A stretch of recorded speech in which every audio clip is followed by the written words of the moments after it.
en lo más profundo de una de las inmensas ensenadas de playas que el Hudson acaricia en sus orillas orientales, se produce un enorme ensanchamiento al que los viejos marinos holandeses llamaron en tiempos Tappan Zee. Para navegarlo, recogían las velas prudentemente mientras invocaban a San Nicolás. Justo allí se alza una pequeña aldea con su puerto recoleto, a la que algunos dan el nombre de Greensburg, pero a la que la mayoría de la gente llama Tarrytown. Recibió este nombre por lo que sabemos en tiempos antiguos. Se lo dieron las buenas mujeres de un villorrio vecino, pues era en las tabernas de Tarrytown donde sus maridos se demoraban muy largamente en los días de mercado. Eso es lo que dicen. Yo no puedo dar fe de ello, pero aquí lo hago constar en aras de la autenticidad de los hechos que se narran. No muy lejos de esta villa, acaso a un par de millas, se abre un valle pequeño, al que acaso haya que llamar simplemente una lengua de tierra entre las altas colinas, que desde luego no tiene igual en todo el mundo por la tranquilidad que allí se respira. Un arroyuelo cruza el valle con su rumor delicioso que le obliga a uno a descansar. Allí ningún ruido turba su paz, salvo acaso el canto súbito de una codorniz o el repiqueteo de un pájaro carpintero en cualquier árbol, nada más. El resto, tranquilidad plena. Recuerdo que, siendo yo niño, hice mi primera cacería de ardillas en un bosque preñado de nogales no muy altos que derramaban su sombra a uno de los lados de aquel pequeño valle. Vagabundeaba por allí al mediodía, en esas horas en las que la naturaleza se muestra particularmente inmóvil, y me sobresaltó el estruendo que hizo mi propia escopeta al disparar, pues en la profanación de aquel silencio sabático, el disparo se eternizó en el aire hasta que al fin el eco me lo devolvió con furia. Si alguna vez deseara retirarme del mundo y todas sus tentaciones buscando el solaz de los lugares más encantadoramente apacibles y gratos, no dudaría en dirigirme a este pequeño valle, pues ningún otro lugar conozco que tanta paz ofrezca. Este lugar, desde tiempos remotos, desde que se asentaron aquí los primeros colonos holandeses, se conoce como Sleepy Hollow, sin duda por las características tan peculiares de los descendientes de los colonos holandeses, gente apacible, serena, acaso indolente. También desde antiguo se llama a los mozos del lugar, en los pueblos vecinos, los muchachos del Valle Soñoliento. Realmente es como si esta tierra estuviera envuelta en una atmósfera de ensoñación y calma densa. Algunos cuentan que fue hechizada por cierto doctor alemán en los primeros tiempos de los asentamientos de colonos. Para otros, fue un antiguo jefe indio, mago o profeta de la tribu, el que encantó la región antes de que la descubriese Hendrik Hudson. Y ciertamente parece este lugar, aún hoy, envuelto en un poderoso hechizo que llena de extrañas fantasmagorías las cabezas de esas buenas gentes que lo habitan, haciéndoles caminar de continuo en una especie de duermevela. Creen, por supuesto, en los más raros poderes. Suelen caer a menudo en trance y tienen visiones. Escuchan en el aire voces y músicas indescifrables. No hay vecino que no tenga noticia de algún hecho extraordinario o que no se sepa alguna historia maravillosa, o que no pueda señalar qué paraje alberga entre sus profusas sombras algún espectro acechante. Las estrellas fugaces y los meteoritos de fuego a menudo cruzan el valle, acaso por todo ello, con más frecuencia que en cualquier otra parte de la región. Podría decirse, pues, que aquí el demonio de la pesadilla y sus figuras diabólicas tienen el mejor escenario posible para ejecutar sus danzas y morisquetas. El espíritu dominante, sin embargo, el que más influjo tiene sobre la imaginación de las gentes, el que parece someter a todos los espíritus que habitan los aires, es un fantasma, auténtico rey de esta región encantada, un fantasma decapitado que se aparece a lomos de un caballo. Para algunos, no es otro que el espectro de un soldado que sirvió en la caballería de Hesse, un soldado al que una bala de cañón arrancó de cuajo la cabeza en una batalla de la guerra revolucionaria, y que aún galopa, como llevado por el viento, en las noches más oscuras. Sus dominios, empero, no son únicamente los del valle, y muchos aseguran haberlo visto por caminos más alejados y especialmente en las cercanías de una iglesia apartada del pueblo. Los historiadores de la región más dignos de aprecio aseguran que, tras haber estudiado en detalle todas las versiones que se dan sobre el jinete decapitado y tras haberlas contrastado, han llegado a la conclusión de que el cuerpo de aquel soldado recibió sepultura en el camposanto de aquella iglesia junto a la que se aparece, sí, pero que su fantasma vaga por las noches y pena en busca de su cabeza en lo que fue campo de batalla. Después, antes de que amanezca, ha de regresar a su tumba. Por eso atraviesa a galope tendido el valle poco antes de que comience a clarear el día. Así es como se interpreta de común esta superstición legendaria, que tanto alienta las historias que se dicen unos a otros los habitantes de esta región en sombras. Así es como se dio al espectro el nombre de El jinete sin cabeza de Sleepy Hollow. Reseñemos, sin embargo, un hecho claro, cual lo es que la propensión a tener visiones espectrales no es solo cosa de estas buenas gentes que habitan el valle. Seguro que quien reside aquí por un tiempo también las tendrá. No importa cuán despierto hayas sido, una vez te adentras en las sombras de esta región, ya no puedes permanecer ajeno a su influjo. La ensoñación mágica de su atmósfera se apodera de ti al instante. No tardarás mucho en tener visiones, en soñar con los ojos abiertos. Tengo mucho cariño a este pacífico lugar, sin embargo, pues fue aquí, al igual que en otros valles próximos, donde los holandeses que buscaron refugio en el gran estado de Nueva York dejaron costumbres, usos y tradiciones que aún se conservan, en contra de lo ocurrido en otros lugares, donde han sido arrastradas por la marea inmigratoria y por el progreso que transforma día a día nuestra emprendedora nación, de manera imparable. Por eso digo que un lugar como Sleepy Hollow es un remanso de paz en el que las corrientes migratorias no se llevan ni la hierba ni el cauce de los arroyos con sus aguas saltarinas y burbujeantes. Tienen aquí una suerte de puerto en el que remansarse mientras más allá se producen los torrentes que arrasan. Ya han pasado muchos años desde que logré despojarme, además, del velo de sombras de Sleepy Hollow, pero aún me pregunto si no seguirán en el valle los mismos árboles y en el pueblo las mismas familias vegetando en este confín que les da protección. En este apartado rincón de la naturaleza vivía en una época ya remota de la historia americana, esto es, hace unos 30 años, una bellísima persona llamada Ichabod Crane, que se aletargaba, cual gustaba decir, en Sleepy Hollow, para instruir convenientemente a los niños del pueblo. Era natural de Connecticut, un estado que abastece a la unión de aventureros de obra y de pensamiento, y del que cada año parten miles de hombres para trabajar como leñadores en las fronteras con los otros estados, o como maestros de escuela en los mismos. El apellido Crane le iba de maravilla. Era alto, extremadamente flaco, de largos brazos, de piernas no menos desmesuradas, con los hombros muy estrechos, con las manos que parecían írsele casi una milla de las mangas, con los pies que podían haberse utilizado como si fueran palas, con toda su estampa, en fin, como desmadejada, como si su cuerpo se mantuviese unido, extrañamente, en todas sus partes. De su cabeza pequeña y aplanada salían 2 orejas gigantescas y parecían habérsele incrustado bajo la frente chata aquellos 2 ojos verdes, como de vidrio. Su nariz, de tan larga, parecía buscar de continuo algo en el suelo. Digamos que su cabeza, de perfil, parecía una veleta con silueta de gallo que hubiera sido puesta en la fina varilla de hierro de su cuello para indicar la dirección de los vientos. Quien lo viera en un día de viento a zancadas por la ladera de una colina, con sus ropas que parecían bailarle en el cuerpo, bien podría pensar en una llegada a la tierra del espíritu del hambre, o que un espantapájaros se largaba de su campo de trigo.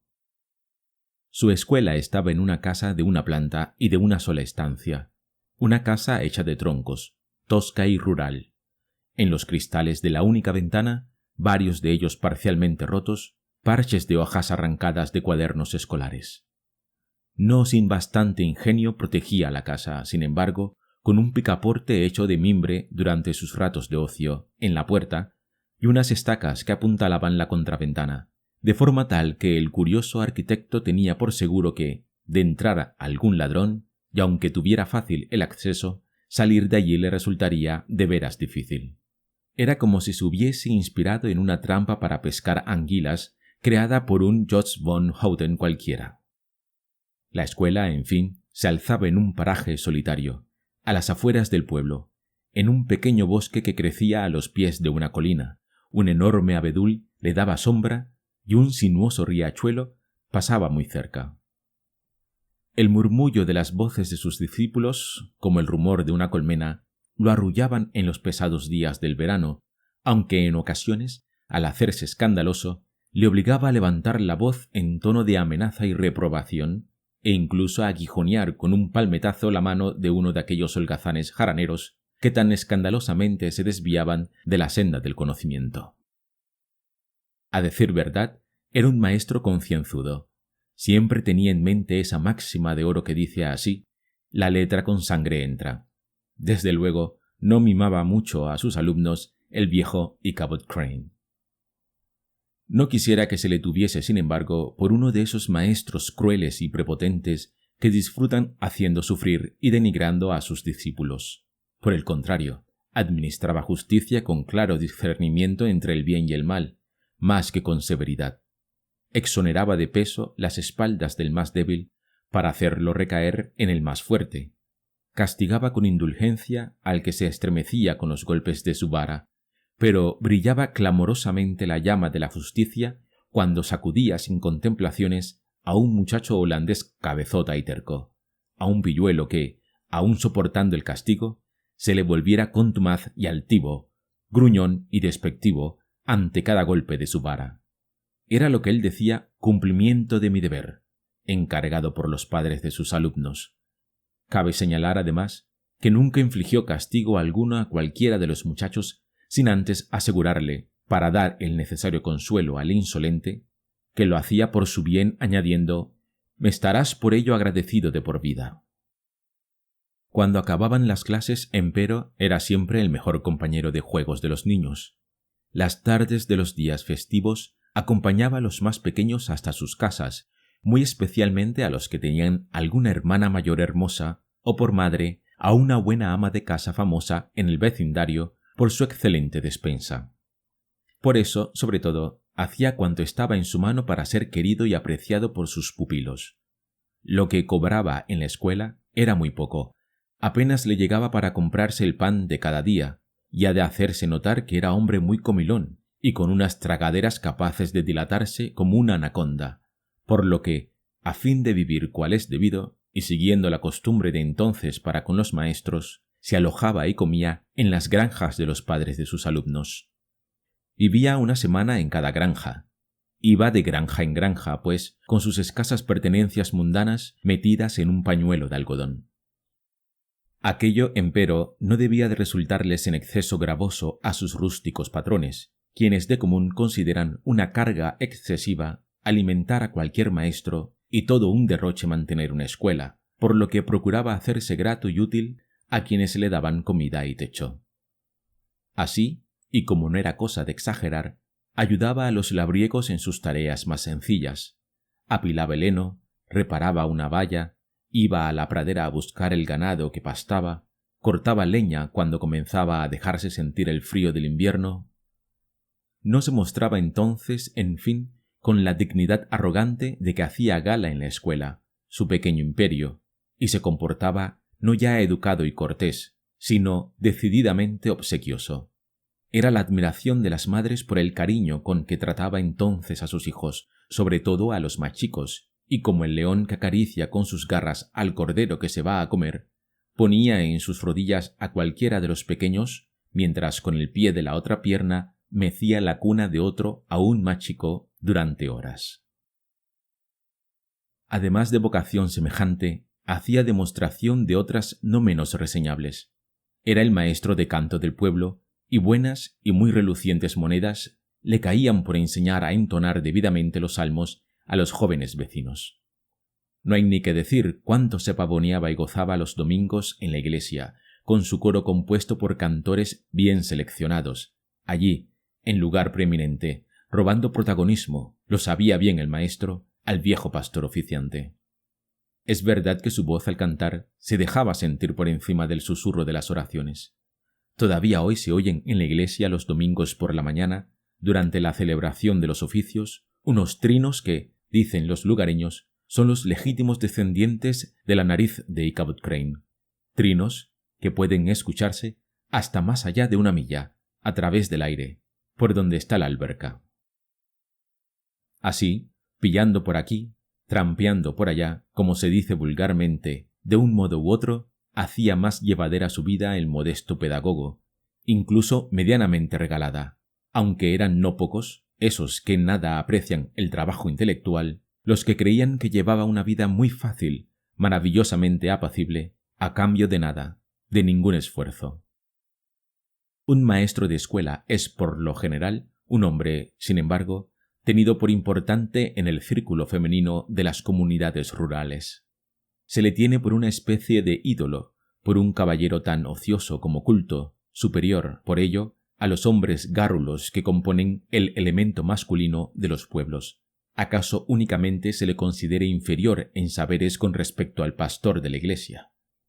Su presencia, así las cosas, causa siempre cierta expectativa cuando está a la mesa en cualquier casa, dispuesto a dar buena cuenta de lo que va a servirse. Es su presencia, nada más, lo que hace que las buenas amas de casa se afanen especialmente en preparar platillos exquisitos y dulces suculentos en abundancia. Algunas hasta aprovechan la ocasión para sacar a relucir sus juegos de té de plata. Nuestro hombre de letras, en suma, estaba particularmente feliz entre las damas sonrientes del pueblo y aledaños. Era digno de verse cuánto gozaba de su compañía, cómo se lucía ante ellas en el jardín de la iglesia y en el camposanto próximo los domingos, una vez concluido el oficio, descifrándoles las crípticas inscripciones de las tumbas, ofreciéndoles racimos de uvas silvestres de los árboles del jardín, paseando con toda aquella grey femenina por las márgenes de la presa del molino. Ni qué decir tiene que los gárrulos hombres del lugar, tan menoscabados como envidiosos, ni se atrevían a intervenir. Se limitaban a mirarle desde lejos, envidiosos de su sabiduría y superior elegancia. De aquella subida en cierto modo errabunda le venía además otra condición, la de ser una especie de gacetilla rodante, pues llevaba de casa en casa noticias, rumores y chismorreos en general de toda la comarca. Eso, por supuesto, hacía que su presencia fuera acogida con especial interés, sobre todo por parte de las mujeres de las casas, quienes además gozaban especialmente de su erudición por cuanto tenía hechas unas cuantas, y al parecer buenas lecturas, tales como la de la obra de Cotton Mather, Historia de la brujería en Nueva Inglaterra, un asunto, el de la brujería, en el que, dicho sea de paso, creía firme y fervorosamente el maestro. Era, en efecto, un hombre a la vez sagaz y crédulo, incluso simplón en estos aspectos. Su apetencia de saberes acerca de lo maravilloso, su afán de conocer cosas acerca de lo sobrenatural, eran tan extraordinarios como su capacidad de digerir cuanto de todo ello tenía noticias, algo que se hizo más fuerte en él tras un cierto tiempo de estancia en Sleepy Hollow. Ni la narración terrorífica más infame o monstruosa le revolvía las tripas o le parecía increíble.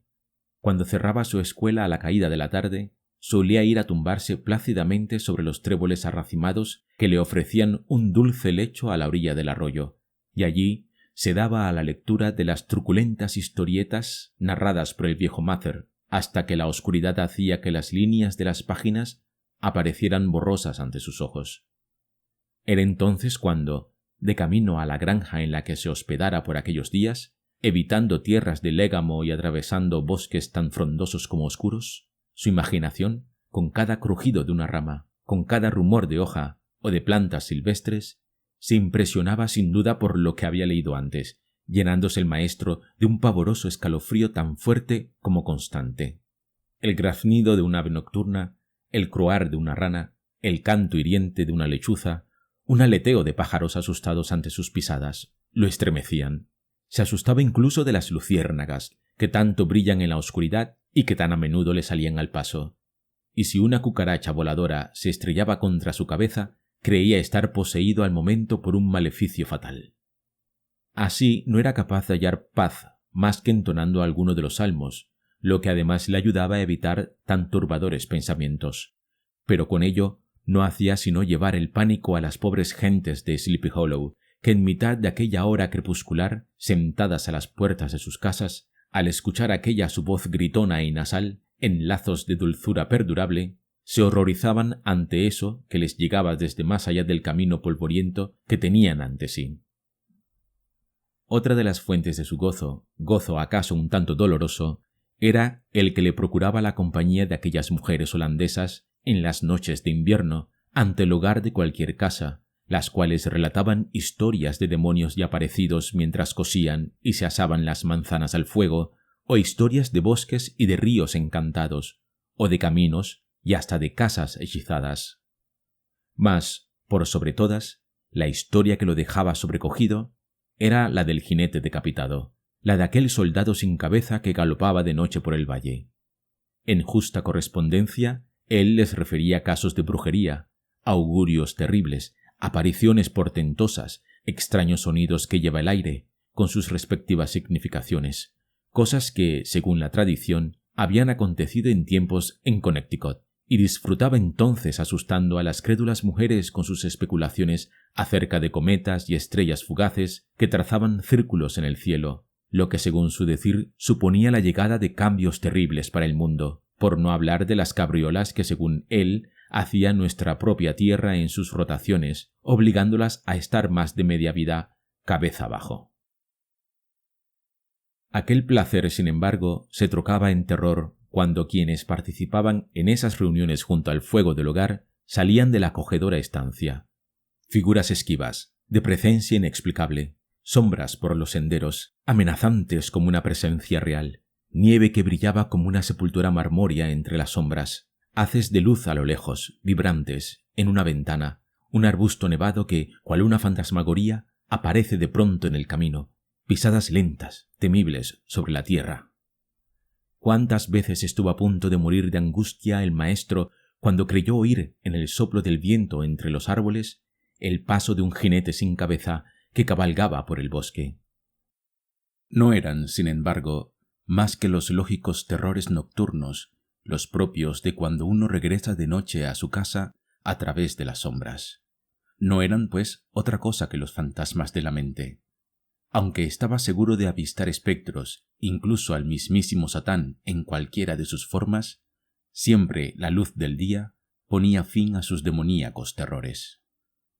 Digamos que el pobre maestro hubiera podido disfrutar por mucho tiempo de una existencia plácida y feliz, solo alterada por estas minucias, obra del maligno, de no haberse cruzado en su camino la criatura que más turbaciones causa en la existencia del hombre, mayores aún que cualesquiera espectros, demonios y brujos juntos. Una mujer. Entre los alumnos de canto que se reunían en torno al maestro una vez a la semana para entonar salmos, estaba Katrina Van Tassel, la hija única de un granjero holandés muy rico.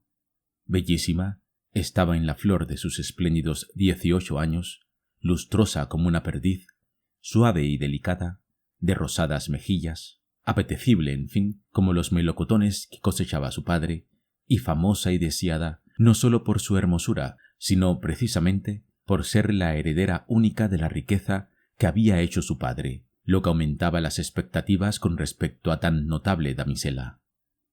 Era un tanto coqueta. Vestía combinando sabiamente lo tradicional y lo moderno, siempre en aras del realzamiento de su belleza. Lucía, por ejemplo, las viejas joyas que su abuela trajera de Saardam sobre su tentador escote, cuando se ponía aquel corto vestido que descubría las pantorrillas más apetecibles de la región y unos pies lindísimos. Y Cabot Crane era hombre de corazón enternecido y bien dispuesto hacia las mujeres. No debe maravillarnos, en consecuencia, que sucumbiera pronto ante los exquisitos encantos de la muchacha, y más si se tiene en cuenta que poco ha fuera invitado a la muy próspera casa del granjero holandés, padre de Katrina. El viejo Balthus Van Tassel era la mejor representación de un granjero próspero y feliz, además de muy liberal en su generosidad. Le importaba poco cuanto acontecía más allá de las lindes de sus propiedades, pero en estas todo era detalle, lujo, bonanza.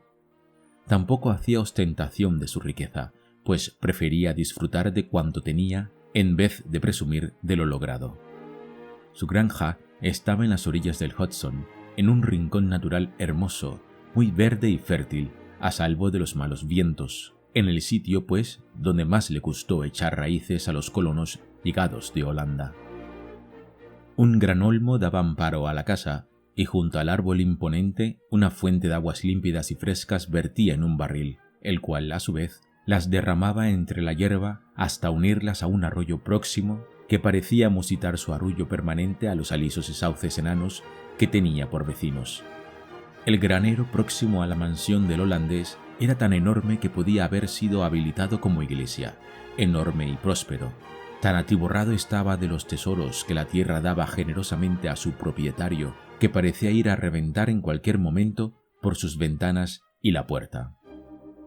Por doquier se dejaba sentir el encanto de las golondrinas y de los vencejos que volaban casi a ras de los aleros del tejado en donde dormitaban, bajo el sol, bandadas de palomas, alguna con un ojo escrutando siempre los cielos como para cerciorarse de la bondad del tiempo, mientras las demás metían la cabeza bajo un ala, en reposo profundo, y otras ahuecaban sus plumas esperando el cortejo de los pálomos.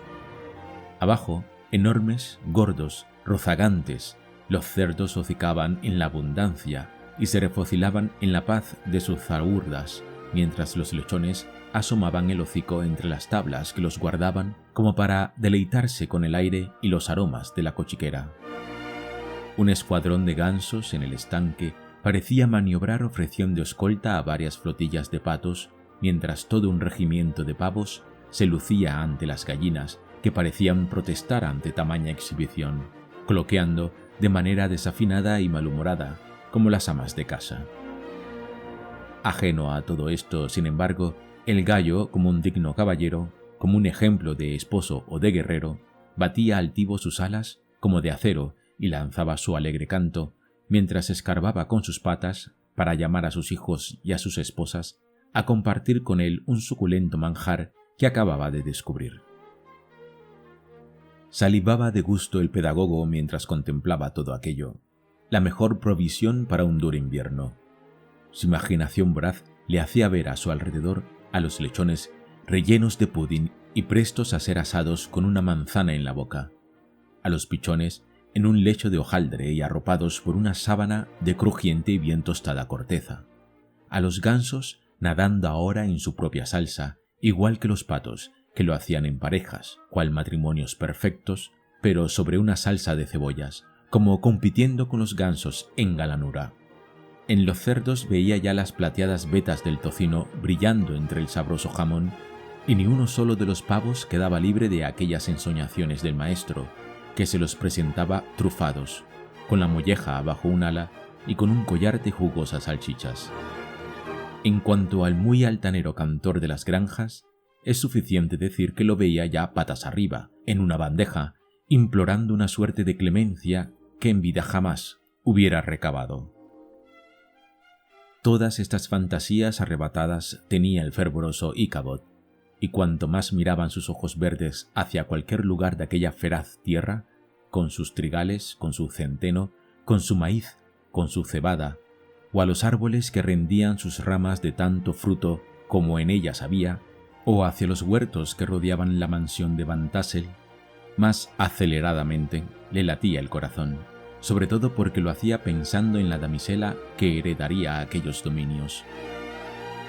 También, como es natural, pensaba en el dinero contante y sonante que debía de dar todo aquello, un dinero que su imaginación le decía que podría gastarse en palacios de madera, levantados en parajes tan idílicos como recónditos, y en la compra de tierras vírgenes, pero tan generosas como las del holandés.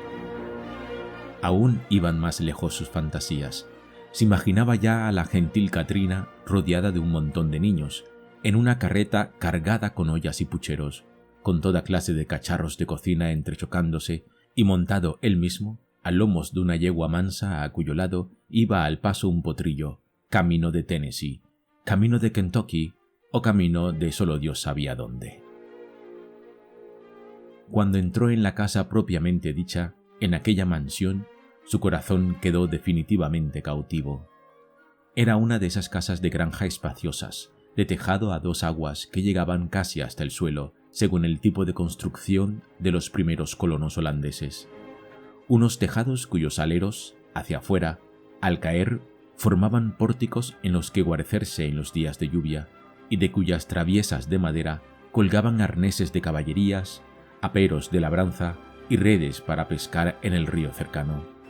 Junto a los muros de la casa había bancos en los que sentarse a descansar en verano. Una rueda de hilar en un extremo y una mantequera en el otro no hacían sino demostrar las posibilidades de hacer cosas diferentes y de provecho que brindaba tan espléndido porche. El maestro, encantado con lo que veía, entró en la casa. Lo primero que vio fue un magnífico aparador acristalado que guardaba la reluciente vajilla.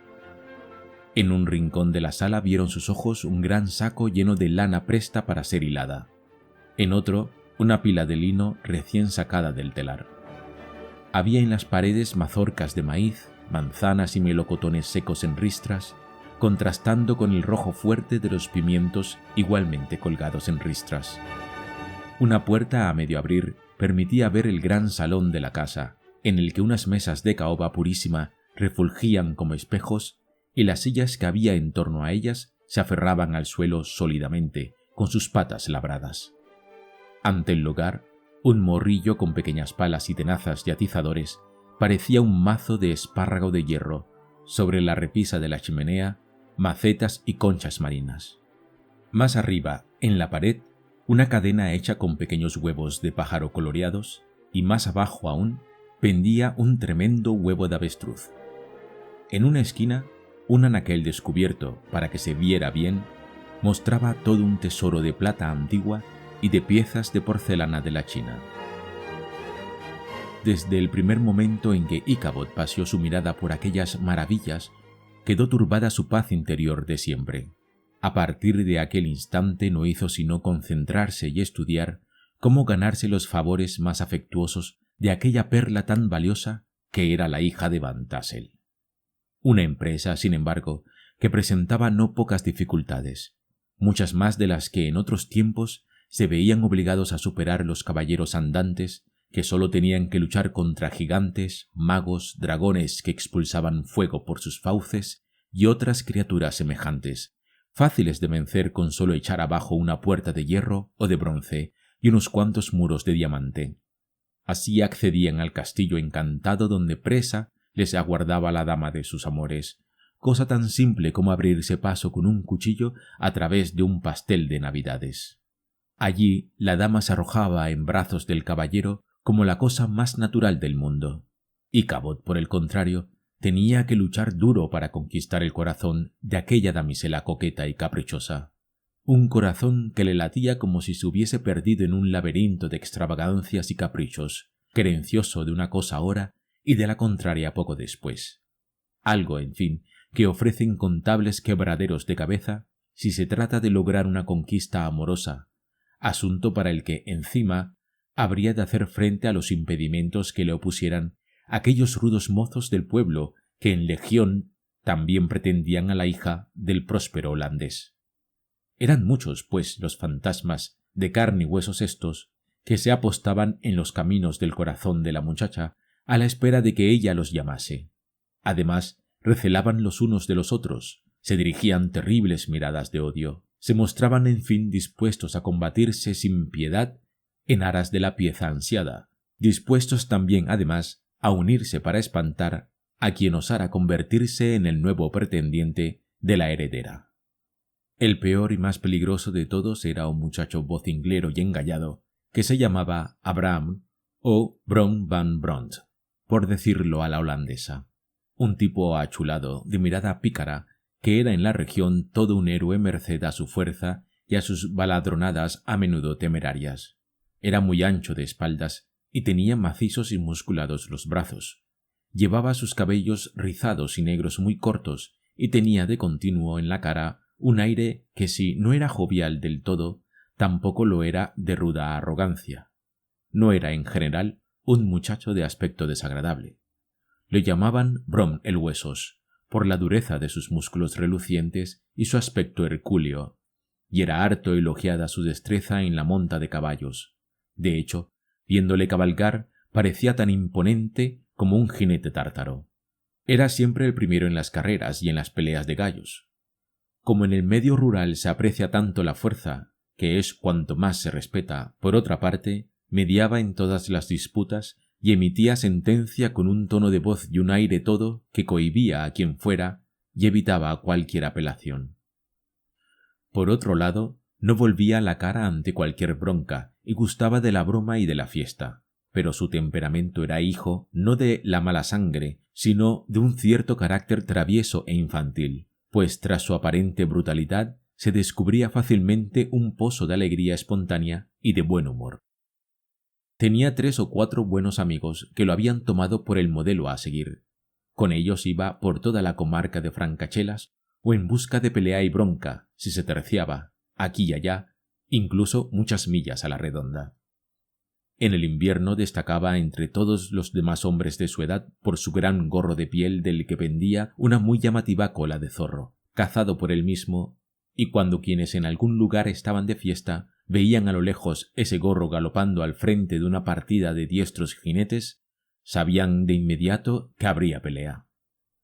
A menudo cabalgaba por la noche Brom junto a sus amigos, ante las granjas, lanzando salvajes gritos a la manera de los cosacos en tropel, y las viejas de la casa, al despertar alteradas por aquel clamor insolente, no podían sino exclamar tranquilizadas una vez oían alejarse los cascos de los caballos: «Vaya, otra vez Brom el Huesos con su banda». Ni qué decir tiene que los lugareños le contemplaban con una mezcla de miedo, respeto y gracia, y siempre que en el pueblo sucedía alguna pelea, alguna bronca sin mayor importancia, movían la cabeza de un lado a otro como disculpando aquella maldad venial del Brom el Huesos, al que tenían de seguro por el autor de la misma, aun sin verlo. Ya hacía tiempo que tan rudo héroe había escogido a la hermosa Katrina como la mujer de su vida, como aquella a la que dedicar sus gárrulas galanterías, muy parecidas, por poner un ejemplo, a las que haría un oso en una situación de cortejo parecida. Aquello, por lo que se sabía en el pueblo, no había hecho mella alguna, sin embargo, en la muchacha. Eso no era obstáculo, en cualquier caso, para que el gigantón hiciera poner pies en polvorosa a muchos de sus otros competidores en el amor de la damisela, que huían temerosos de despertar su furia. Bastaba con que vieran su caballo en las proximidades de la casa de Van Tassel un domingo por la noche, para que escaparan deprisa de allí, echando chispas y dispuestos a buscar guerra ante otros cuarteles. Tal era, pues, el formidable rival con quien habría de vérselas el bueno de Ichabod Crane. Bien contemplado el asunto, es digno de tenerse en cuenta que otros aspirantes al amor de la damisela, hombres mucho más fuertes y arrojados que él, habrían desistido pronto por temor a Brom, largándose sin ofrecer resistencia. Pero cuanto conformaba el carácter del maestro era una feliz mixtura de tozudez y capacidad de adaptación a las circunstancias de cada momento. Era, pues, un hombre de nervios bien templados, cabe decirlo así, como la urdimbre de un florete, flexible como acerado, uno de esos hombres que pueden ceder, incluso doblarse, pero nunca doblegarse ni troncharse. Y aunque en un momento dado una leve presión pareciera hacerlo encorvar, apenas estaba a punto de llegar al límite de su resistencia. ¡Arriba! Ya estaba de nuevo tieso y firme, con la cabeza aún más alta que antes. Sabía que enfrentarse abiertamente a su rival en el amor era una necedad, más que una locura, pues tendría que batirse contra un hombre más joven y mucho más fuerte que él, un hombre tan fogoso y arrojado como Aquiles, un hombre, en suma, que jamás cedería un paso en el trance de disputar el amor de una mujer. Ichabod, empero, constante y como quien no quiere la cosa, avanzaba poco a poco. Se insinuaba a la rica y bella heredera siempre con galantería exquisita. En su calidad de maestro de canto, iba cada vez más frecuentemente a la casa del holandés, un pretexto que en este caso no lo era para superar las suspicacias de los padres de las muchachas en situaciones semejantes, eso que tan a menudo se convierte en una gran piedra puesta en mitad del sendero por el que pretenden caminar de la mano los amantes. Bald van Tassel era un hombre bueno, de alma apacible e indulgente. Adoraba a su hija aún más que a su pipa, y como hombre razonable que era, además del mejor de los padres, permitía sin oposición alguna que la muchacha tomase los caminos que mejor le vinieran en gana. Su esposa, una mujer igualmente digna de mención, bastante tenía con mantener la casa en perfecta disposición siempre y atender a las aves del corral, ya que, como observaba con perspicacia no exenta de sabiduría, los gansos y los patos son criaturas tan increíblemente estúpidas que no queda otro remedio que cuidar de ellas de continuo, en tanto que una muchacha casadera sabe cuidar de sí misma. Tal era la razón de que la muy atareada ama de casa no parase un momento, bien haciendo la casa, bien haciendo girar la rueca de hilar sin pausa. Bald, cuando a semejantes tareas se entregaba a su hacendosa mujercita, fumaba tranquilamente su pipa en el otro extremo del salón, mirando a través de la ventana las furiosas acometidas de aquel espantapájaros de madera, con las manos armadas con sendas espadas igualmente de madera, que parecía desafiar al viento tanto como a los pájaros.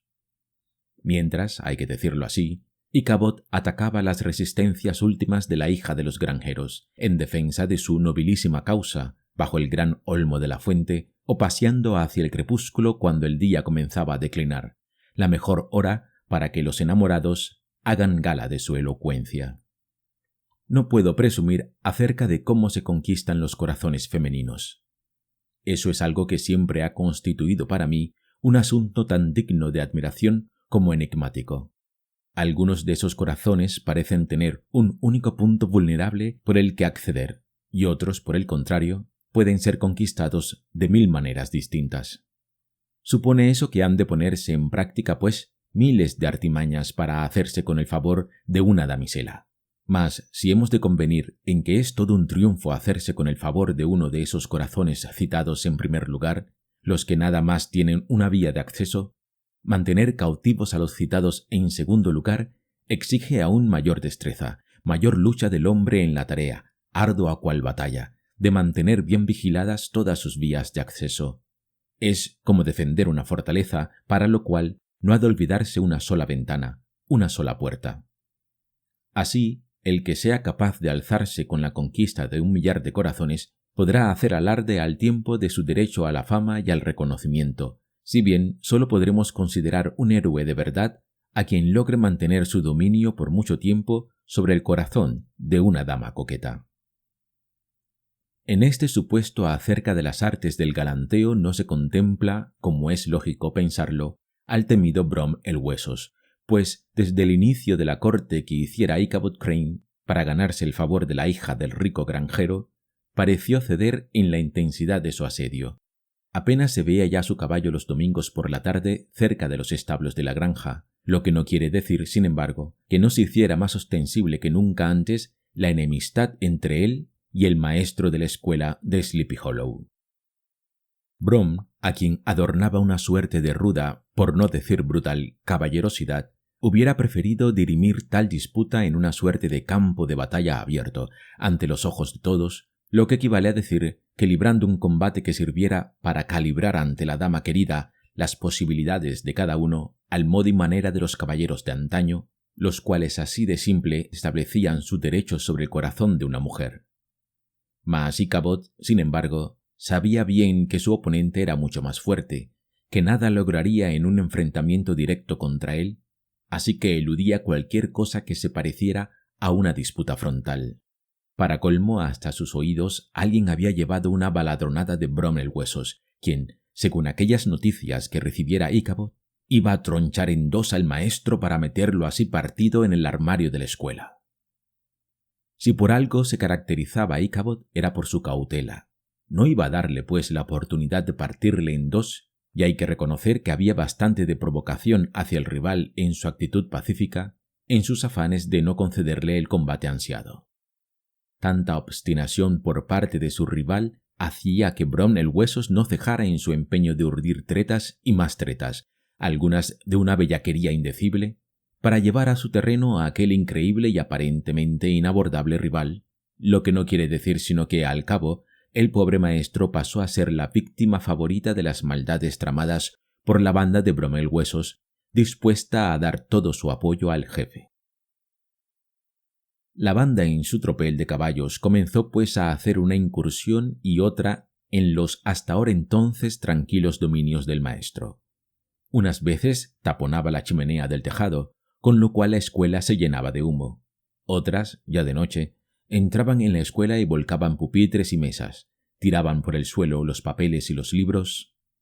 Hacían así, en fin, inútiles las defensas de mimbre y estacas que pusiera el maestro, quien hubo de admitir que su escuela no era la trampa para pescar anguilas que había supuesto. El pobre llegó a pensar que las brujas todas de la región habían decidido tomar posesión de la escuela para celebrar en ella los aquelarres. Aun con todo, esto no era lo peor. Bromelhuesos no dejaba escapar la mínima ocasión que se le presentara a fin de ridiculizarlo ante la damisela. Para colmo, había adiestrado a un perro vagabundo para que aullara de manera terrible y ridícula en una especie de lúbrico lamento. Cuando se producía, aseguraba Brom que aquel escándalo no era debido sino al pobre maestro, que daba así sus clases de canto al impar Catrina.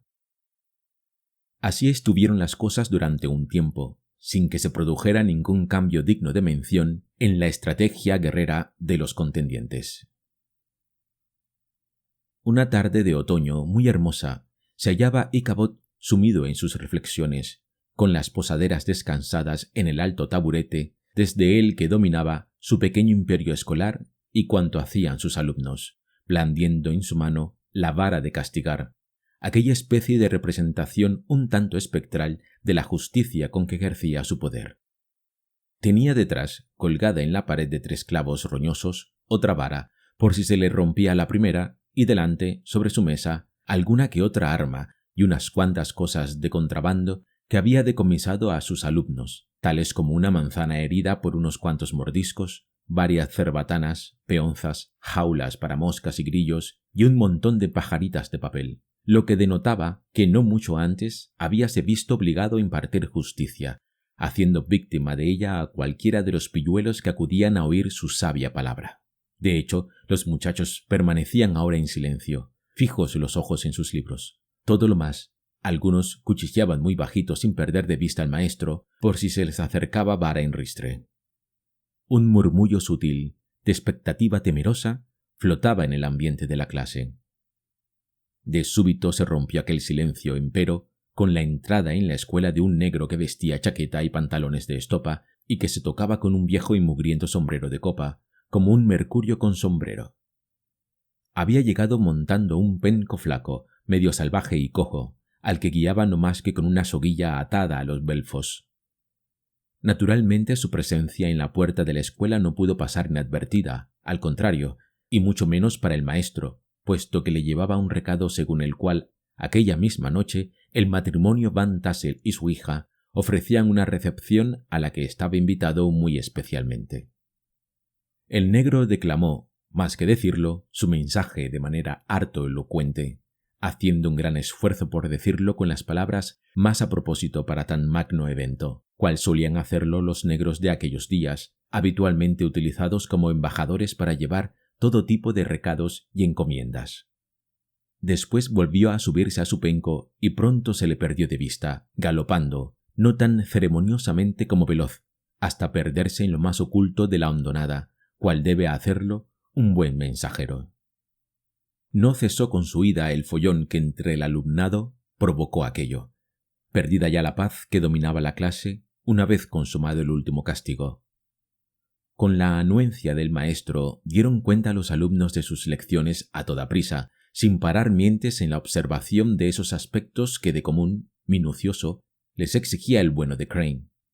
Más aún, los más pillos se saltaban de golpe hasta media página, sin que el digno pedagogo reparase en ello, lo que no fue óbice, sin embargo, para que los más torpes se llevaran algún que otro coscorrón y algún que otro varetazo, solo porque titubearon ante una palabra o se trabaron en otra, considerando el maestro que ocurría así porque no prestaban la necesaria atención. Crane, por su parte, no reparó en el hecho de que sus alumnos, una vez diera él por concluida la clase, salieran casi de estampida, olvidándose de ordenar los libros, cual solían hacerlo, en las baldas dispuestas para ello. Volaron además unos cuantos tinteros, se volcó algún pupitre, y 1 hora antes de lo que era normal la escuela quedó vacía. Aquel tropel de pequeños diablos se iba pegando gritos, saltando y revolcándose en la hierba para celebrar una liberación tan insólita como anticipada. El galante Ichabod tardó más de media hora en arreglarse para acudir a la recepción, algo raro en él. Cepilló con mimo el mejor de sus trajes, un terno negro muy sobrio, aunque algo resobado, empero, y con tanto o mayor cuidado, se peinó los rizos ante un trozo de espejo que aún le quedaba sano en una pared. Luego fue a pedir prestado un caballo a un viejo granjero holandés, Hans van Ripper, un tipo gruñón y mal encarado, a fin de presentarse ante la amada de la manera más elegante posible, y así, cabalgando como todo un caballero, capaz de enfrentarse a cualesquiera aventuras o al más arrebatador de los lances amorosos, puso tierra de por medio entre la escuela y la granja de Van Tassel. Por supuesto, y por seguir en lo que era común a las novelas de caballeros andantes, hay que hacer una descripción tan detenida como minuciosa de las trazas e impedimenta del caballero a lomos de su caballo. De este, no obstante, hay que decir que era una bestia usada de común para el tiro de labranza, lleno de mataduras, y perdida, por viejo, su arrogancia y hermosura de otros días. Por lo demás, y como caballo viejo y resabiado que era, no resultaban pocos sus defectos, todo lo contrario. Flaco, peludo, sucio, con cuello más de carnero que de corcel, y con la cabeza digna de un martillo. Le amarillaban las crines, de viejura y mugre, al igual que la cola llena de nudos. A uno de sus ojos le faltaba la pupila, por lo que parecía de cristal, y en el otro le brillaba una especie de luz demoníaca que sin duda era reflejo de su maldad resabiada. Puede que aquel pobre penco hubiera sido en tiempos un brioso corcel que aún hacía honor a su nombre, Pólvora. No en vano había sido el caballo favorito del colérico Van Ripper, cuando aún montaba y galopaba furiosamente, antes de destinarlo a la labranza. Y no en vano, con toda certeza, el amo había contagiado a su caballo aquel su iracundo carácter. Aún viejo y muy castigado, el bruto albergaba tanta maldad como para superar a la que pudieran demostrar todos los jóvenes potros de la región juntos. Ichabod componía una figura idónea para semejante montura. Montaba con estribos cortos, por lo que llevaba las rodillas a la altura de la silla. Sus codos, visto desde atrás, parecían las patas de un saltamonte por lo mucho que los sacaba. Llevaba la fusta en perpendicular, como si fuera un cetro. Al trotar el caballo, en fin, sus brazos parecían las alas abiertas de un pájaro. Se tocaba además con un pequeño sombrero de lana inglesa que casi le caía hasta la nariz prominente, pues cabe recordar que su frente no era más que una franja estrecha entre el pelo y aquella. Los faldones de su levita negra, además, parecían flotar sobre las ancas del caballo, casi hasta cubrirle la cola sucia. Con semejante porte salió el maestro de la granja de Van Ripper. Pocas veces se tuvo la ocasión de ver algo semejante a plena luz del día. Era, como ya he dicho, una hermosa tarde de otoño, de cielo despejado, azul y apacible.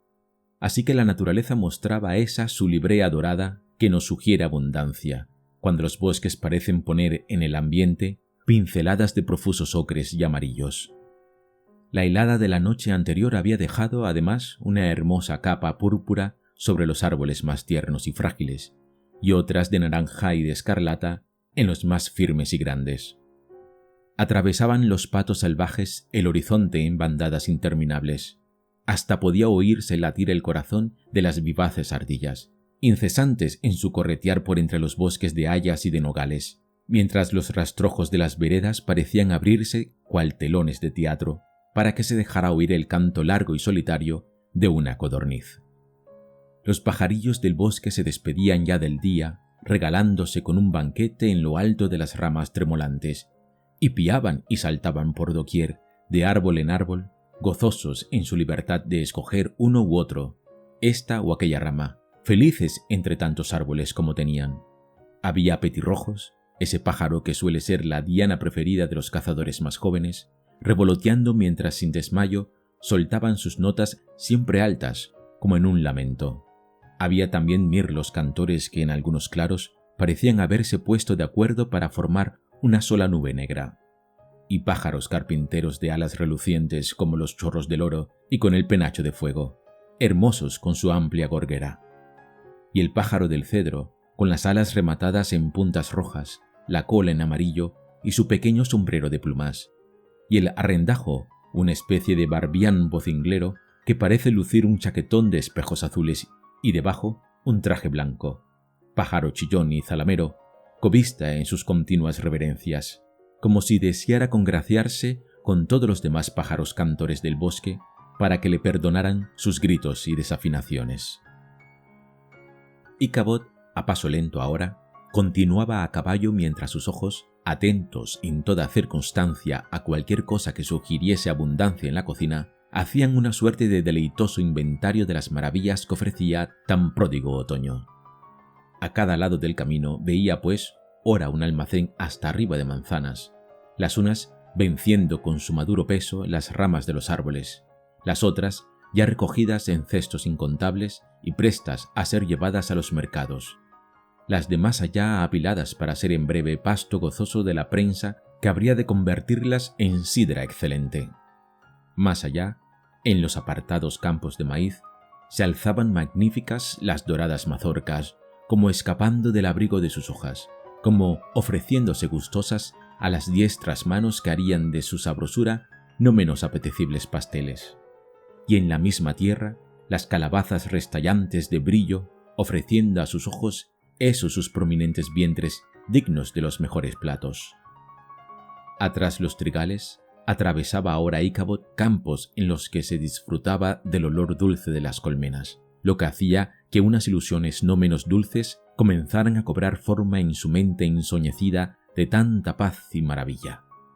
Así degustaba ya una tarta de mantequilla espesa y miel en capas no menos densas, una tarta que naturalmente le había preparado para darle la bienvenida la impar Katrina Van Tassel, con sus propias y lindísimas manos.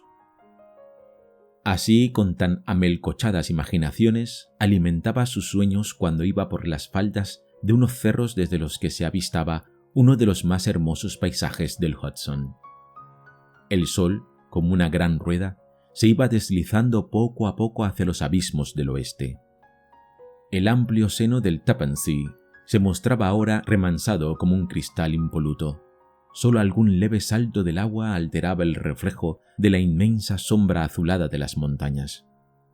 Allá en el horizonte, una hermosa luz dorada se iba mudando lentamente al verde propio de las manzanas de sidra, y aún más allá, en un azul que inequívocamente pertenecía al cielo. Las últimas luces caían en oblicuo y alargadas sobre el río, dando un brillo de plata a las grandes piedras de sus márgenes y un fulgor púrpura a las orillas. A lo lejos, una barca parecía mecerse lentamente en el agua, confiada en aquella tranquila corriente, con la vela acariciando lacia y voluptuosa el mástil. Parecía la barca suspendida entre dos cielos, pues el agua aquella tarde no era más que el propio cielo reflejado.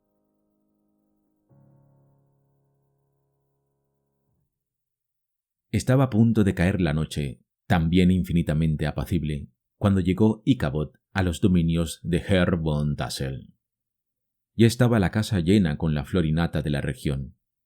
Había allí viejos granjeros de rostros enjutos y con las arrugas curtidas por el paso de todas las estaciones durante muchísimos años, vestidos con chaquetas sencillas, sus medias azules limpias y relucientes las grandes hebillas de sus cinturones. Sus esposas, tan ajadas como parlanchinas y vivaces, con la cofia bien ajustada, el corpiño largo y firme, la enagua humilde pero limpia, y tijeras, acericos y un bolso grande de percal colgando de sus cinturones. Había también alegres muchachas, vestidas tal cual lo hacían sus madres, salvo en algún que otro caso en que lucían un sombrero de paja, el pelo al aire con una cinta o algún que otro vestido impolutamente blanco, por afán de seguir la moda de la ciudad. Los hombres más jóvenes llevaban levitas de corte rectangular en el faldón, 2 filas de botones metálicos y relucientes en ellas, y el cabello largo recogido en una cola de caballo, según era la moda entonces. Brillantes colas de caballo, sobre todo las de quienes se las frotaban con piel de anguila, cosa que se consideraba en aquellos días el mejor tónico capilar.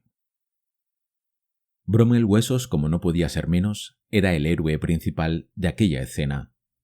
Había llegado a la fiesta montando su caballo temerario, el favorito de cuantos tenía, tan brioso y valiente como su amo, que pudo hacerse con él cuando lo quiso, por ser el único hombre de la comarca capaz de domarlo.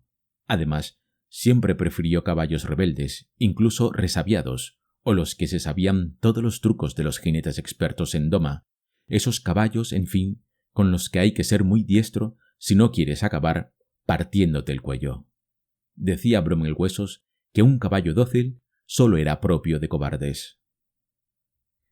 Me encantaría llenar esas páginas con el relato pormenorizado del montón de placeres que se mostraron a los ojos de mi héroe apenas entró en el salón principal de la casa de Van Tassel, aunque quede claro que no hablo de las encantadoras muchachas que allí había, jóvenes en la flor de la vida, llenándolo todo con el ir y venir de sus ropas en rojo y en blanco. Ese universo de placeres era, por el contrario, cuanto se ofrece a la degustación de un buen paladar y de un estómago de enormes tragaderas en las fiestas de los granjeros prósperos, más si son holandeses y celebran las bondades del otoño.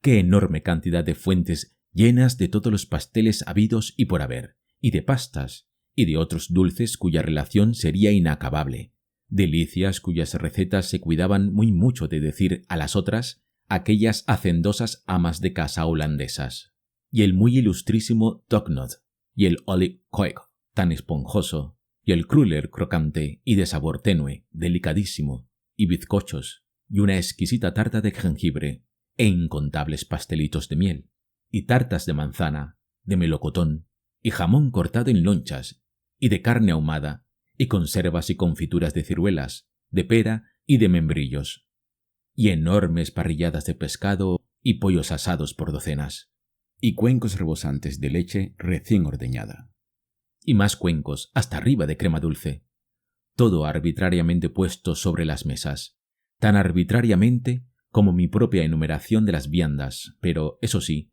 todo parecía girar alrededor de una enorme tetera que de continuo silbaba anunciando que ya tenía la infusión presta.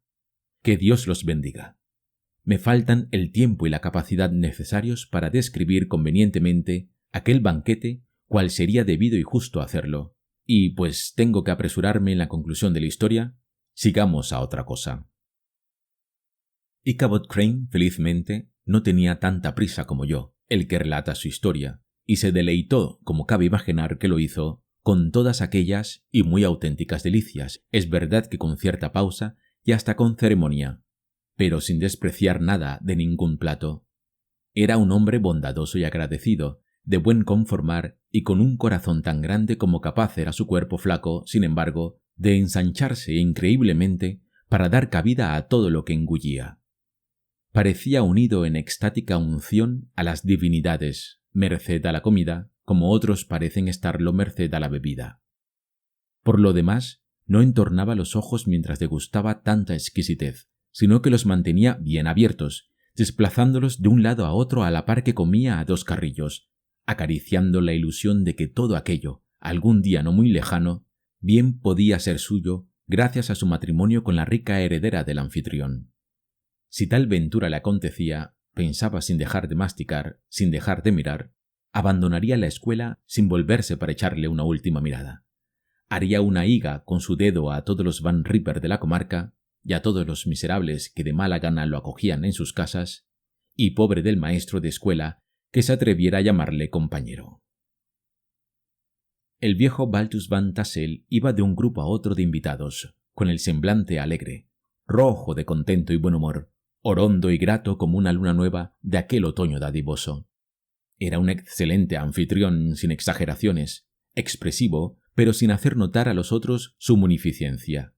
Daba a uno un fuerte apretón de manos, a otro una cariñosa palmada en la espalda, soltaba una carcajada limpia cuando le contaban alguna historia graciosa, y para todos sus invitados tenía frases de ánimo y aliento.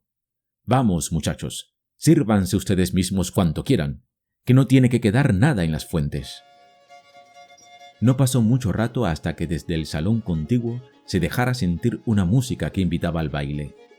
El músico era un viejo negro de cabello plateado, toda una orquesta ambulante él solo, durante más de medio siglo, de un lado a otro por los pueblos, villas y aldeas de la región. Tocaba un violín tan viejo y averiado como él mismo, del que sin embargo extraía alegres melodías, acompañando los rápidos movimientos de su arco con unos no menos rítmicos movimientos de su cabeza. Cada vez que una nueva pareja se lanzaba a bailar, saludaba a su presencia, inclinándose hasta casi tocar el suelo, y pegaba un fuerte zapatazo para animarles. En lo que a Ichabod se refiere, baste decir que se consideraba tan buen bailarín como cantante de salmos. Ni una sola de sus fibras, ni un solo de sus miembros, era ajeno a la música cuando se lanzaba a bailar.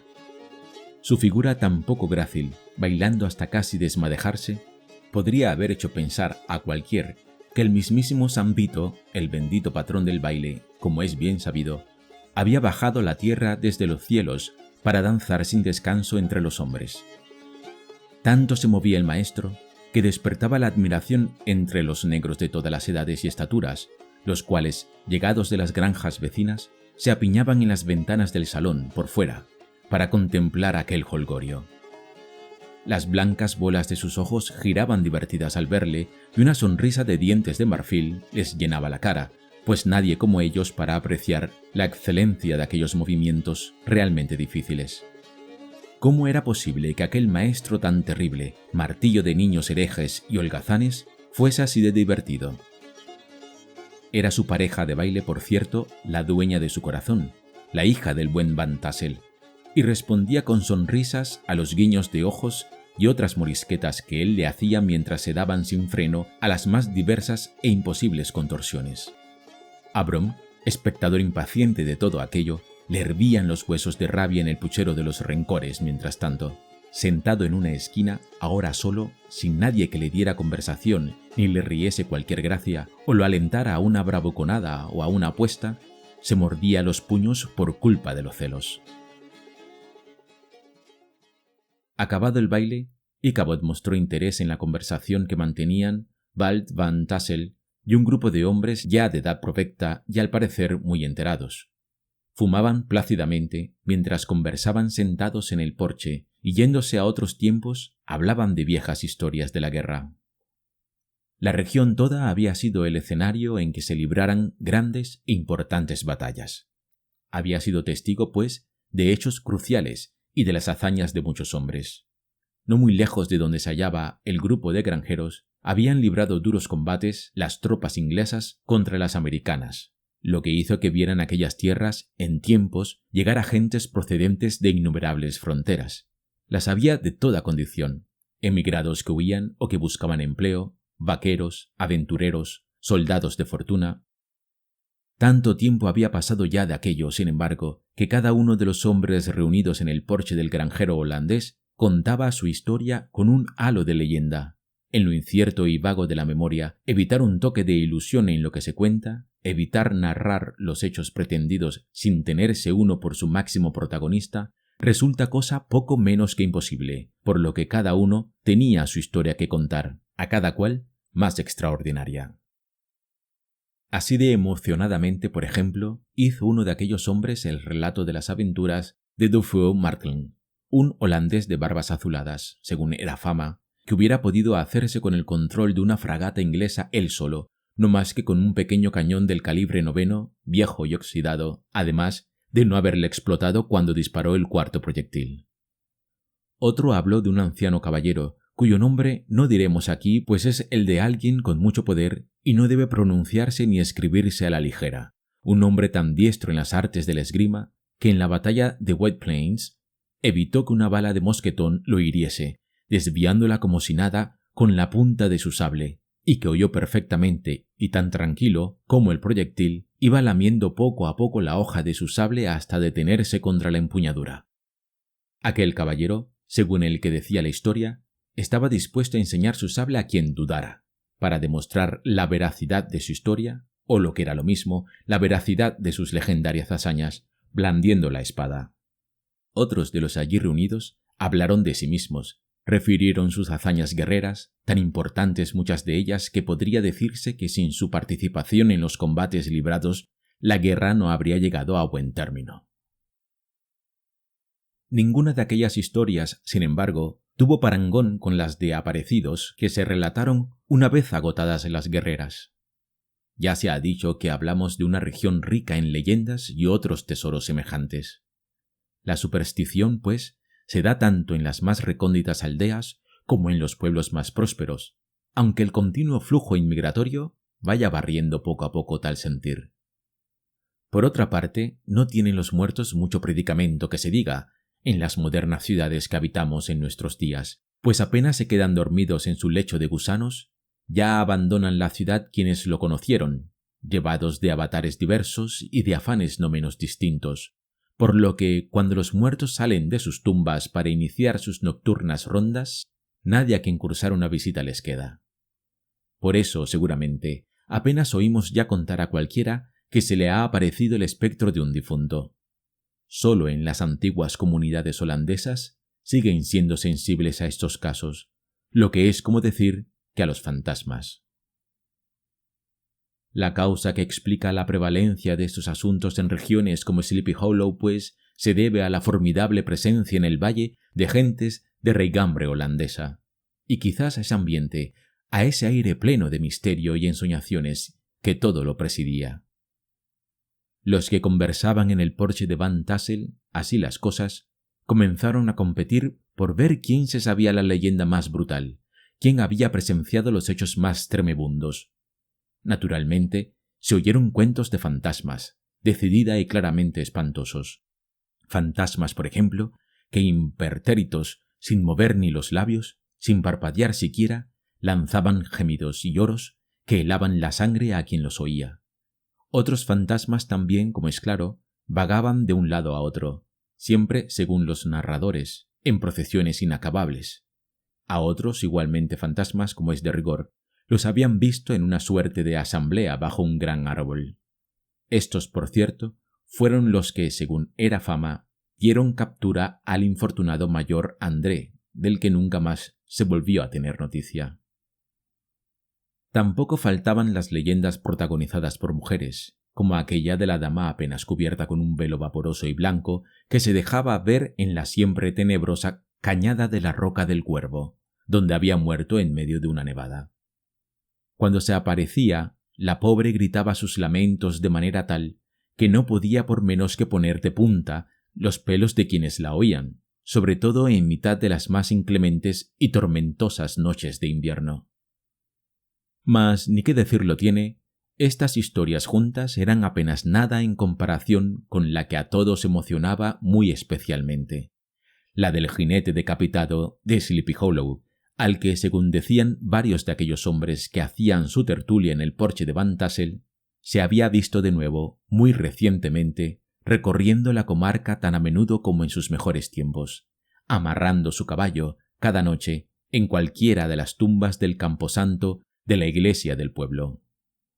Ha sido a buen seguro lo apartado en que se alza esta iglesia cuanto, por lo que parece, hizo del recinto sagrado un punto de reunión ineludible de espectros y espíritus de toda la haya. La iglesia se levanta, a fin de cuentas, sobre una loma rodeada de olmos y de algarrobos centenarios, entre los cuales destacan sobremanera los muros blancos del templo, que son como relámpagos de la pureza cristiana que pugna por lucir incluso en los más negros parajes. Una leve depresión del terreno conduce de la iglesia a un remanso de agua como de plata, rodeado de árboles de altas copas, a través de los cuales se observan a lo lejos las azules colinas del Hudson. Cuando se contempla el camposanto anejo a la iglesia, cubierto de hierba muy verde sobre la que parecen echarse a dormir los rayos del sol, embargados de tanta paz como rezuma, tienes la impresión de que en semejante lugar los muertos no pueden hacer otra cosa que no sea reposar eternamente, cual les corresponde. A uno de los lados de la iglesia se abre un hondo barranco por el que arrastra la corriente, sobre todo en los días de lluvia fuerte, troncos de árboles caídos, pedruscos arrancados de cuajo, ramas. En el punto más negro y denso y hondo del torrente, no lejos del templo, hubo en tiempos un puente de madera. El sendero que llevaba hasta el mismo puente, el puente también, quedaba prácticamente cubierto por la densa sombra de los frondosos árboles, cuyas ramas parecían no dejar pasar el aire, sino estrangularlo. Por eso, aún de día, era un lugar en el que sólo moraban las sombras, y de noche, la oscuridad más plena. Tal era, al parecer, uno de los caminos que con mayor constancia frecuentaba el jinete decapitado de Sleepy Hollow. Y una de las historias que corría de boca en boca de todos los moradores de la región hablaba de que cierta noche el viejo Brower, un tipo algo insolente, incrédulo y hasta hereje en lo que concierne a los fantasmas, al volver de Sleepy Hollow y antes de abandonar el valle por aquel camino, se topó de golpe con el jinete, no ocurriéndosele otra cosa que hacer la tontería de seguirlo. Así, a galope tendido, fueron ambos, uno delante, otro detrás, a través de bosques, de malezas, entre las colinas, por las ciénagas, hasta llegar al puente. Allí, de súbito, el jinete se convirtió en un esqueleto reluciente que se abalanzó sobre el viejo Brower para empujarlo con furia y hacerlo caer al torrente mortal, mientras rugían las copas de los árboles, como si de ellas, y no del cielo, emanara la tormenta preñada de relámpagos y de truenos. El relato de esta historia, que se daba por verídica, halló parangón más que conveniente en la aventura que narró a continuación el propio Brom el Huesos, que se había sumado a la tertulia, no sin antes decir que él, como se vería de inmediato, superaba como caballista al jinete sin cabeza. Ocurrió, según dijo Brom, que regresando del pueblo próximo de Sing Sing, se le plantó de golpe en el camino aquel legendario caballero sin cabeza para apostarse con él lo siguiente: una carrera por una jarra de ponche. Aceptó valientemente Brom el Huesos. La cabeza de su caballo temerario fue durante toda la carrera a la par que la de la montura del fantasma decapitado, sin que éste pudiera superarle por mucho que lo intentara, y hubiera ganado la apuesta y la carrera, que era cuanto más interesaba al joven fanfarrón, de no ser porque, al llegar al puente, el jinete decapitado dio un salto increíble para salvarlo, perdiéndose a continuación en una llamarada que se extinguió lentamente en la lejanía.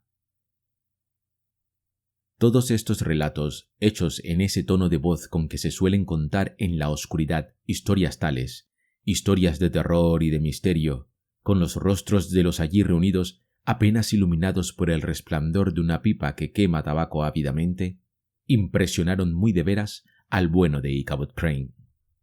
Él mismo además puso su granito de arena citando largas parrafadas de su muy estimado Cotton Mather y refiriendo algún caso que, según él, pudo observar en el estado donde naciera, Connecticut, e incluso allí mismo, en Sleepy Hollow, durante sus paseos nocturnos. Estaba a punto de acabar la fiesta, pues muchos de aquellos granjeros comenzaban a montar en sus carretas para irse, tras reunir a la familia, y se iban de hecho poco a poco, llenando ahora el silencio de la noche con el choque de las ruedas contra los pedruscos del camino. Varias muchachas montaban a la jineta en la grupa del caballo, tal y como se lo ofreciera algún pretendiente, reían alegres, y sus risas se iban alejando lentamente entre el trote rítmico de los cascos de los caballos para ser devueltas por el eco de los bosques dormidos. Al cabo desaparecían voces, carcajadas, trotes y ecos, como si un desierto ignoto se lo hubiera tragado todo tras brotar en el mismo sitio donde antes hubo jarana y contento. Ichabod, sin embargo, seguía allí como hubiera hecho cualquier otro enamorado de aquella región, en la esperanza de poder conversar a solas con su amada y en adorable tête-à-tête, siquiera unos minutos, antes de partir. Tenía la cara iluminada de dicha, pues no albergaba más convicción que la de hallarse a las puertas del éxito. Mas no pretendo decir qué ocurrió en la entrevista que mantuvieron, pues debo señalar, en aras de la mayor sinceridad, que lo ignoro por completo. Algo, no obstante, debió de ir mal, pues al cabo de muy pocos minutos de conversación, el pobre maestro mostró un amargo y desolado rictus en su antes feliz y satisfecho semblante. Oh, estas mujeres, ¿cómo son? ¿Sería posible que aquella muchacha no hubiera hecho más que coquetear con él para divertirse o acaso para burlarse un rato? ¿Sería posible que hubiera alentado arteramente las esperanzas del pobre pedagogo para dar celos a quien era el peor enemigo del bueno de Íchabod, nada más? Yo, la verdad, no lo sé. Quizás el cielo. Limitémonos a decir que Íchabod salió de la granja de Van Tassel más que como un digno invitado, como un granuja que hubiera ido allí para robar un par de gallinas y no para hacerse con los favores del corazón de una damisela. Así ahora, sin reparar ya en la bondad y riqueza de cuanto allí había, se dirigió a toda prisa a los establos. Pegó un puntapié al penco que lo llevara para que se levantase del sueño sobre cuyas pajas había tirado a dormir, puede que soñando con auténticas montañas de maíz o con unas praderas repletas de tréboles, o con interminables valles de alfalfa y forraje, unos sueños, pobre bruto, que se le desvanecieron de golpe. Fue a la hora de las brujas, en lo más negro ya de la noche, cuando Íchabod, con su cresta de gallo orgulloso, ahora caída, meditabundo y con mucho dolor en su amargado corazón, tomó el camino de vuelta por las laderas de los cerros desde los que se dominaba Tarrytown. Aquellos lugares que de manera tan distinta había contemplado, y con el ánimo no menos distinto, pocas horas antes, cuando aún el día era hermoso. La noche, ahora, se mostraba tan triste como él, acaso igual de dolorida. Abajo y a lo lejos, el Tappan Zee, profundamente negro, albergaba una luz que en la lejanía se mostraba siniestra, la lámpara que se mecía en el mástil de una embarcación pequeña allí anclada, a merced del vaivén moroso de las aguas. Puede que fuese aquella pequeña embarcación que había contemplado con deleite por la tarde, pero ahora le pareció totalmente distinta, incluso infame. A las 12 de la noche, en aquel aterrador silencio que todo lo presidía, oyó el maestro poco después el ladrido largo y agudo, pero muy débil, como lastimero, de un perro guardián. Lo sintió tan lejos que se dijo que ni los perros querrían ya acercarse a él. También le parecía sentir, de tarde en tarde, el canto de un gallo, pero lo tenía por un simple eco como escapado de sus sueños, o como llegado de una granja en la que nadie querría ya darle alojamiento ni comida. Por donde pasaba nada vivo se veía, ni se percibía. Acaso únicamente el canto monocorde y melancólico de los grillos, el croar impertinente de una rana de las ciénagas, quejumbrosa, como si no pudiera dormir bien en aquella tan propicia humedad, o como si la hubiese despertado él mismo al pasar por allí con su caballo. Todas las historias de aparecidos, de muertos y de fantasmas que había oído contar aquella noche, comenzaron a agitarse entonces en su cabeza, cual si se le hubiera metido un torbellino en ella. La noche, encima, era cada vez más negra, según se adentraba en el bosque. Las estrellas del cielo parecían haberse clavado en la bóveda celeste como sin brillo, ocultas a cada poco por algunas nubes que pasaban. Jamás había sentido el bueno de Íchabod, ni tan solo ni tan desgraciado como aquella noche. Llegaba ya a uno de esos puntos tenidos por malditos en todas las leyendas de la región, un lugar al parecer favorito de los espectros, cuando de pronto se topó con un árbol enorme, un tulipero que se alzaba por encima de todos los demás, como un mojón gigantesco, animado por la savia, un mojón tan poderoso de ramas como otros árboles lo son de tronco. Aquellas ramas de tulipero ofrecían, en sus retorcimientos, figuras tan fantásticas como incontables, que tocaban el suelo para remontarse después hasta el aire. Era el árbol, por cierto, en el que cayó cautivo de los seres de la noche, según la leyenda, el pobre y malogrado mayor André, que así, perdiendo allí la vida, le dio nombre, al punto de que todos en la región se referían a él como el árbol del mayor André. Las gentes del lugar, cuando lo aumentaban, lo hacían con una mezcla de temor y de reverencia supersticiosa, y acto seguido se lamentaban de la suerte trágica del mayor, un héroe desventurado, como si con su evocación cariñosa quisieran espantarlo para que no se les apareciera entre lamentos y gritos desgarradores. Cuanto más se iba aproximando Íchabod a tan terrorífico árbol, y para quitarse de encima el miedo, comenzó a silbar inopinadamente. Mas oyó entonces que era respondido con un silbido idéntico. Se dijo, empero, que no era más que una ráfaga de viento súbito que le llegó a través de las retorcidas ramas del tulipero. No obstante, cuando ya estuvo prácticamente bajo el árbol, dejó de silbar y detuvo su cabalgadura. Algo informe, de lo que sólo percibía un color blanco, pendía de una de las fuertes ramas. Urgió de nuevo a su caballo para acercarse y comprobó entonces que no colgaba de rama alguna cualquier cosa, sino que el tronco mostraba una herida en su corteza, como si hubiera sido alcanzada por un rayo. No tuvo apenas tiempo de respirar en paz, sin embargo, pues al punto escuchó un gemido largo y sentido. Se puso a temblar. Apenas podía controlar ahora la mandíbula y sus piernas. Así y todo, armándose de valor de nuevo, siguió un poco más allá, y otra vez aliviado, comprobó que aquello no había sido sino más que el sonido hecho por dos ramas que se rozaban a merced de la brisa. Salió Ícabod de los dominios del árbol, pues, pero no había escapado con ello al peligro que se cernía sobre él. A unas 200 yardas del árbol cruzaba el camino un arroyuelo que se precipitaba hacia una zona del légamo conocida como el pantano de Willy. Para cruzarlo, unos troncos hábilmente dispuestos ofrecían el paso propio de un puente, y del lado de la corriente del arroyuelo, varios castaños y robles, por cuyos troncos trepaba la hierba, se cerraban como una bóveda sobre aquel paso tan improvisado como eficaz. Algo en su interior entonces le hizo sentir una cierta aprensión, como si unos pasos más allá no hubiese otra cosa que una gruta oscura y sin salida. Atravesar aquello pues le supondría la prueba más difícil de superar.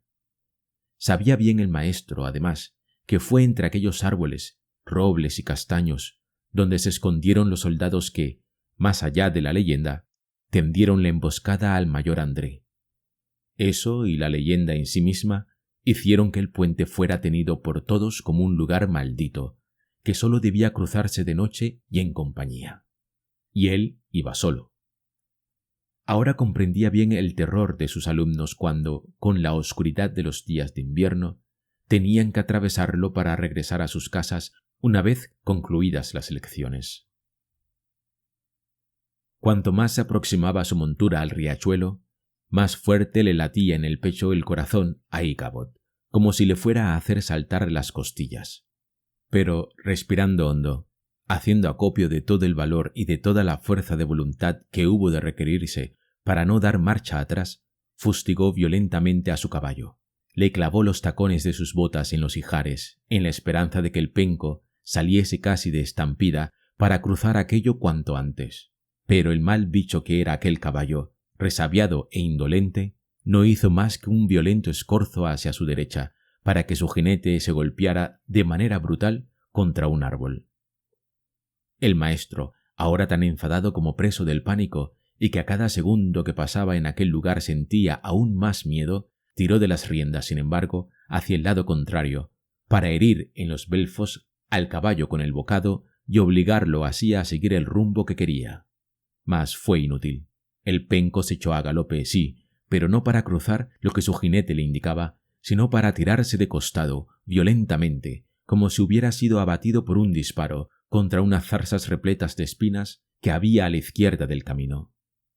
Aún maltrecho se levantó Ícabod, volvió a montar y castigó con una dureza inimaginable al bruto, sacudiéndole con la fusta aún más fuerte que antes y clavándole los tacones de sus botas en los ijares con auténtica saña. El viejo pólvora relinchó, se puso de manos y salió otra vez a galope. Mas justo cuando llegaba a la embocadura del puente se paró en seco, como las mulas. A punto estuvo de salir lanzado el maestro por encima de las orejas del penco, y si no lo hizo fue porque se agarró con fuerza al cuello de la bestia malvada. Iba a castigarlo de nuevo con otra ración de fustazos, pero entonces percibió unas pisadas en el agua. Al tétrico amparo ofrecido por la bóveda de los árboles, apenas vio una sombra informe, erguida, alargada y ancha, quieta, como abrigada en la oscuridad, cual fiera dispuesta a lanzarse sobre el viajero que osara entrar en sus dominios. El vello del pobre pedagogo se erizaba a impulsos del terror que lo embargaba. ¿Qué podía hacer o decir? Era demasiado tarde para girar la grupa de su caballo y escapar por donde había venido. Además, podía tratarse de un espectro, de un fantasma, de un espíritu, seres del aire capaces de atravesarlo incluso de cara al viento. Así que, haciendo acopio de los últimos rescoldos de valor y de cordura que ardían en su pecho y en su cabeza, y a despecho de su voz en un hilo, escuchó no sin sorpresa que de su boca salía una pregunta: ¿Quién eres? Como la sombra no respondiera, repitió la pregunta, y tampoco obtuvo respuesta. Así que no le quedó otra que atizar con la fusta de nuevo al maldito Pólvora, clavándole con saña los tacones una vez más, cantar con voz temblorosa y en un puro grito uno de sus salmos, y galopar por donde había llegado. Mas justo entonces la sombra se interpuso en su camino, abandonando su anterior escondite para cerrarle el paso. Ahora, a corta distancia, podía distinguir mejor la sombra, que adquiría forma. A pesar de la lobreguez de la noche, vio a un jinete corpulento que montaba un altísimo y muy fuerte caballo negro. No parecía ni molesto ni amigable. Y Cabot, no obstante, hizo que su caballo siguiera al paso ahora, y cuando llegó a su altura, el jinete se apartó, lo dejó pasar, y luego siguió junto al maestro, situando su caballo del lado por el que no veía su penco, que ahora parecía tranquilo y manso, manejable. Concluyó Íchabod su salmo y se decidió entonces a mirar a su nocturno compañero, a pesar del miedo, recordando de golpe aquella aventura de la apuesta que narrará Brom el Huesos. Eso fue lo que le hizo fustigar de nuevo a su penco, en la esperanza de dejar atrás al fantasma. Mas picó espuelas el jinete maldito para alcanzarlo de nuevo, sin mayor esfuerzo de su montura. Al maestro no se le ocurrió otra cosa que tirar atrás de las bridas para hacer más lento el paso de su jamelgo, pero el jinete hizo lo mismo. A Íchabod le latía entonces el corazón de manera que casi se le oía, más aún que el retumbar de los cascos de los caballos en el silencio de la noche. Se puso a cantar otro salmo, que ahora empero no le salió. Tenía la boca seca por el pánico, la lengua se le pegaba al paladar y no le salían ni una nota, ni una palabra de la primera estrofa. Su compañero nocturno parecía obstinado en su silencio, algo que aún le resultaba más temible al maestro. Pronto, empero, sabría el porqué. Descendían ambos, emparejadas sus monturas, por la ladera de una leve colina, en la claridad que auspiciaba el fondo del firmamento y la ausencia en aquella zona de bosque, cuando se percató, aún mirándole de reojo, de que aquel ser era aún más corpulento de lo que ya de por sí le había parecido antes, y que no tenía cabeza, lo que hará comprender a cualquiera la clase de pánico que, sobre los ya padecidos, embargó ahora al pobre pedagogo. Mucho más, ni habría que decirlo, cuando comprobó cómo el jinete apoyaba su propia cabeza, que llevaba hasta entonces bajo un brazo, en el arzón de la silla de su caballo. 1000 escalofríos como latigazos sacudieron de arriba abajo el cuerpo de Íchabod, empavorecido. No pudo pensar nada, ni considerar por más tiempo su situación. Comenzó a pegar a su caballo con manos y pies. Pólvora, al menos, obedeció esta vez, lanzándose a galope tendido. Pero fue en vano, porque de inmediato tuvo de nuevo a su altura el jinete sin cabeza. Galopaban en una enloquecida carrera, sacando chispas de las piedras los cascos de sus caballos. Inclinado sobre el cuello de su penco, Íchabod sentía que su traje flotaba en el aire, lo que le complacía pues le daba la sensación de que podría dejar atrás al fantasma. Pero llegaron juntos hasta el cruce de camino en el que se tomaba el que conducía hasta Sleepy Hollow. Entonces Pólvora, que parecía poseído por un demonio, cambió inopinadamente de rumbo y en vez de girar a la derecha, como procedía, se tiró en su loca carrera por la cuesta de un sendero arenoso que llevaba desde los árboles al puente, ese otro puente famoso de las historias de aparecidos, el grande que lleva a la colina frondosa en la que se alzan la iglesia encalada que tiene a su vera el camposanto. Hasta ese preciso momento el pánico que también sentía el pobre penco parecía otorgarle cierta ventaja sobre el fantasma, aun cuando desde luego no fuera tan buen jinete como el decapitado. Pero cuando llevaba recorrida no más de la mitad del sendero, sintió que se le aflojaban las cinchas de la silla de montar y algo así como si su penco se le escurriera entre las piernas. Trató de equilibrarse y de asir la silla de montar con las piernas para que no se le fuera, pero nada. Se salvó de una terrible caída y del consiguiente batacazo, aferrándose con todas sus fuerzas al cuello y a las crines del penco, mientras su silla caía irremediablemente al suelo y era pisoteada, lo oyó perfectamente, por los cascos del caballo del fantasma que estaba a punto de darle alcance. Así y todo, pensó en la ira de Hans Van Ripper, cuando le contara que había destrozado su silla de montar preferida, la que solía poner los domingos a su montura. Pero fue solo un instante. Lo que sufría ahora era insuperable. Los enfados de Van Ripper resultaban una tontería comparado con aquello. Sentía cada vez más cercano al fantasma.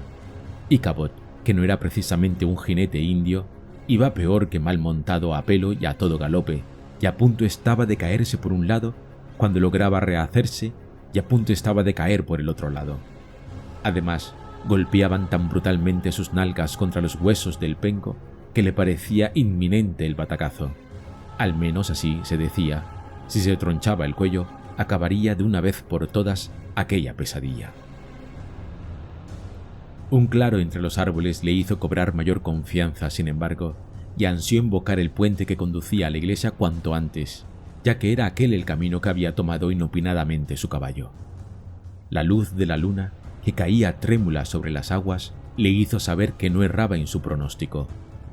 Vio casi acto seguido el encalado de la iglesia, que refulgía en la oscuridad a través de los árboles. Recordar que allí, en el puente, se había esfumado el fantasma cuando compitió contra Bron el Huesos, le hizo sentir alivio. «Si llego en cabeza al puente estaré a salvo», pensó, y justo en ese momento oyó a sus espaldas el resoplido del caballo del fantasma, un caballo igualmente fantasmagórico que casi le quemaba. Volvió a fustigar al viejo Pólvora y cruzó en cabeza el puente, levantando un estrépito de tablas bajo su galope. Ya del otro lado no pudo evitar volverse con la esperanza de que, al igual que en el relato del fanfarrón, y cual parecía enorme en los fantasmas, se hubiera hecho una llamarada de fuego su perseguidor, esfumándose de inmediato. Pero lo que vio empero fue mucho más aterrador. Se irguió el jinete en su montura sobre los estribos, tomó su cabeza con una mano y la lanzó con fuerza hacia Ichabod, que no pudo esquivar tan espantoso proyectil. La cabeza del fantasma se estrelló contra la suya con un sonido de piedras que se entrechocaran. Cayó a tierra. Pólvora, el jinete decapitado y su caballo negro pasaron por encima de aquel cuerpo yaciente como una simple brisa.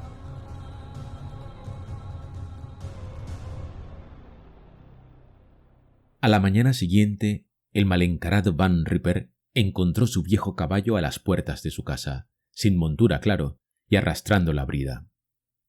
El pobre penco, sabio a fin de cuentas, saciaba su hambre y trataba de olvidarse de la noche anterior, arrancando a mordiscos puñados de hierba. Ichabod, por el contrario, no hizo acto de presencia, a pesar de que era la hora del desayuno. Llegó la hora del almuerzo y por muy raro que le pareciera al granjero, tampoco apareció. Sin él en la escuela, los alumnos pasaban el rato junto al riachuelo. Nadie sabía nada acerca de su maestro. Comenzó a temer Van Ripper, ya avanzada la tarde, que algo malo le hubiera ocurrido. Además, albergaba aún la esperanza de que con la aparición de Ichabod lo hiciera también su silla de montar. Varias averiguaciones dieron pronto su fruto. Encontraron sus huellas, y a un lado del camino, aunque enterrada casi por completo en el suelo arenoso y un tanto destrozada, hallaron también la silla de montar del viejo holandés. Las huellas conducían hasta el puente. Desde allí vieron flotar el sombrero del infortunado Ichabod en la parte donde las aguas eran más negras y profundas. No muy lejos, cerca de la orilla, vieron también una calabaza partida. Pronto se organizó una partida para rastrear el curso del riachuelo, pero fue en vano. Nadie albergó al final duda alguna sobre lo que más evidente era, esto es, que Ichabod no estaba por allí, ni vivo ni muerto. Luego, Hans van Ripper, que se instituyó en una especie de albacea testamentario del maestro, examinó sus pertenencias.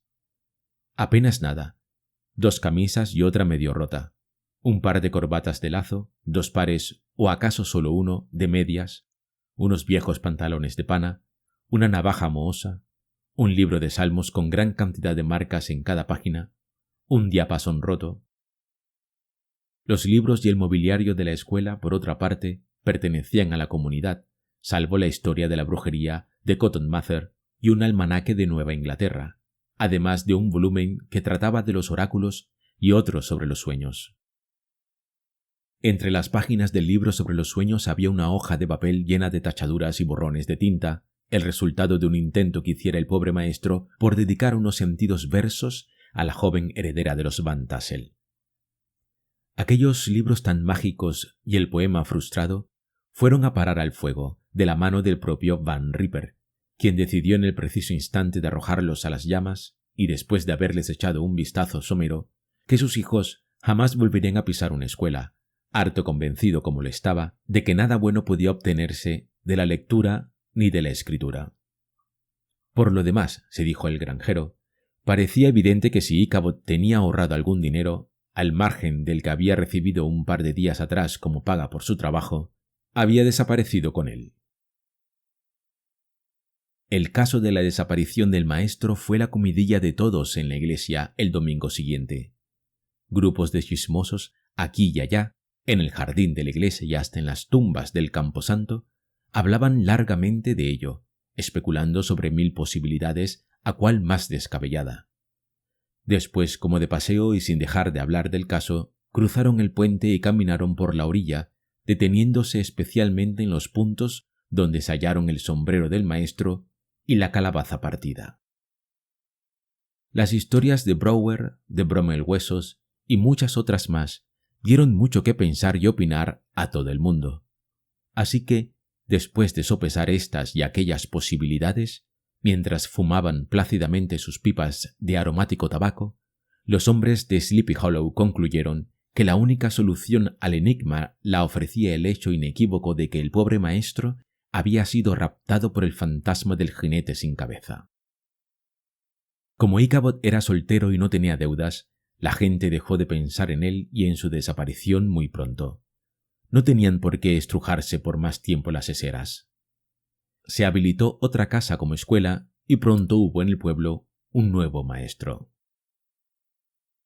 Es verdad, en cualquier caso, que un viejo granjero que ha estado recientemente en Nueva York, ahora que han transcurrido ya unos cuantos años desde que desapareció Íchabod Crane, añade nuevos elementos de misterio a la historia, lo que sin duda encantará a todos en Sleepy Hollow, pues cuenta que Íchabod Crane sigue vivo. Asegura que huyó del valle por miedo a una nueva aparición del fantasma y también por el dolor que le causó el rechazo de la hija de Van Tassel. Dice también que vive en un lugar muy apartado, donde poco después de su llegada siguió ejerciendo la docencia mientras estudiaba leyes, lo que le facultó para desempeñarse como abogado y entrar con éxito en la política, apareciendo en los periódicos varias veces cuando se presentó en una candidatura. Dice también este hombre que no hace mucho ha sido nombrado juez del 10-Pound Court. En lo que a Brom el Huesos respecta, solo cabe decir que, poco después de la desaparición de quien fuera su rival en amores, condujo triunfante a la bella Katrina al altar. Y como no podía ser de otra manera, cada vez que Brom el Huesos oía decir algo sobre la calabaza partida que se halló en el río, un poco más allá de donde flotaba el sombrero del maestro, se moría de risa. Eso hizo pensar a más de uno que a buen seguro sabía bastante más de lo que decía sobre la desaparición de Íchabod, pero no creo digna de ser tenida en cuenta tal opinión, pues según las viejas comadres de Sleepy Hollow, tan sabias ellas para emitir juicios sobre asuntos así de escabrosos, Íchabod fue apartado de este mundo por medios perfectamente sobrenaturales. Como era de esperar, tan abracadabrante suceso se ha convertido ya en una de las historias favoritas de las gentes de la región, que lo narran en las noches de invierno al calor de la lumbre. El puente maldito, así las cosas, se ha convertido en uno de los lugares que más cuidadosamente evitan quienes en este valle moran, presos de un terror supersticioso a tan inocente lugar. ¿Acaso tal sea la razón de que hace unos pocos años se decidiera desviar el camino que llevaba a la iglesia y que hacía obligatorio el paso por el puente, por la orilla de la presa del molino? La que fue escuela en donde impartió sus enseñanzas y Cabot Crane no es más que una casa en ruinas lamentables. Quienes se atreven a pasar relativamente cerca de sus paredes desconchadas y húmedas de moho lo hacen con bastante aprensión, despacio para no pisar fuerte, pues cuentan que allí vive nada menos el fantasma del pobre Ichabod. Los mozos que labran la tierra por su parte, cuando regresan agotados a sus casas tras una larga y dura jornada, sobre todo en verano, cuando empieza a anochecer, aseguran que se oye en la lejanía la voz de quien fuera el maestro de Sleepy Hollow, entonando uno de sus salmos tan melancólicamente que se les parte el corazón de pena. Postscriptum, por Mr. Knickerbocker, de su puño y letra. La historia precedente va escrita en su mayor parte con las mismas palabras que escuché en una reunión celebrada en el ayuntamiento de la antañona ciudad de Manhadoes, lleno aquel día de muchas y muy importantes gentes del lugar. El narrador de la historia era un anciano venerable y de trato exquisito, todo un caballero a pesar de su raído traje que a primera vista hacía que se le tomara por un pordiosero. Tenía aquel hombre un rostro en el que eran perceptibles a la vez la tristeza y una cierta jovialidad, lo que hacía pensar inevitablemente en que hacía muchos esfuerzos para desviar nuestra atención de sus trazas más que menesterosas. En cuanto concluyó su narración, estallaron los presentes en risas, si no en carcajadas, sobre todo un par de concejales que allí había, hombres un tanto groseros, por lo demás, de esos que suelen dormir durante las sesiones del ayuntamiento. No obstante, había también entre la concurrencia otro anciano, alto, seco, adusto, de pobladas cejas, que miraba a todos con bastante severidad, incluso con desprecio. Con las manos sobre la mesa unas veces y cruzado de brazos otras, inclinaba a menudo la cabeza y parecía preocupado, como si una espantosa carga lo abrumase. Era uno de esos caballeros de edad, circunspectos y severos, que sólo ríen cuando de veras tienen motivos para hacerlo, o cuando la ley se les muestra favorable tras una dura querella. Una vez cesaron las risas destempladas de los demás y se hizo de nuevo el silencio en la sala, apoyó un brazo en el reposabrazos del sillón, se puso el otro a la cadera, preguntó alzando las cejas elocuentemente, como en sorpresa burlona, cuál era la moraleja de aquella historia y qué se pretendía demostrar a través de la misma. Entonces el narrador, que justo en ese preciso momento bebía un buen vaso de vino para refrescarse la garganta y los labios, secos por la vehemencia de que hizo gala al contar la historia, se quedó con el vaso a medio camino unos segundos. Miró a quien lo interpelaba tan sarcásticamente, aunque con un aire, sin embargo, de bondad y hasta de gran deferencia e incluso aceptación de sus palabras, depositó después el vaso en la mesa lentamente mientras tomaba aire y observó que la historia, atendiendo a la más inequívoca lógica de los propios hechos, no pretendía más que demostrar lo que a continuación se expone. Que no hay situación en la vida de la que no se pueda extraer ventaja e incluso obtener placer, siempre y cuando sepamos aprovecharnos de ella. Que, en lógica consecuencia, pues, quien se atreva a echar una carrera a un jinete muerto, tendrá muchas posibilidades de sufrir un accidente.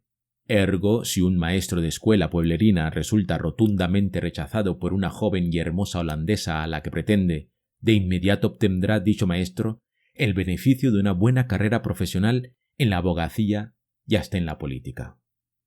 El caballero de las pobladas cejas frunció y alzó éstas una y otra vez, sorprendido por tan apabullante silogismo, mientras el viejecito del traje raído le contemplaba, o eso me pareció, con un inmenso y no menor sarcástico aire de triunfo.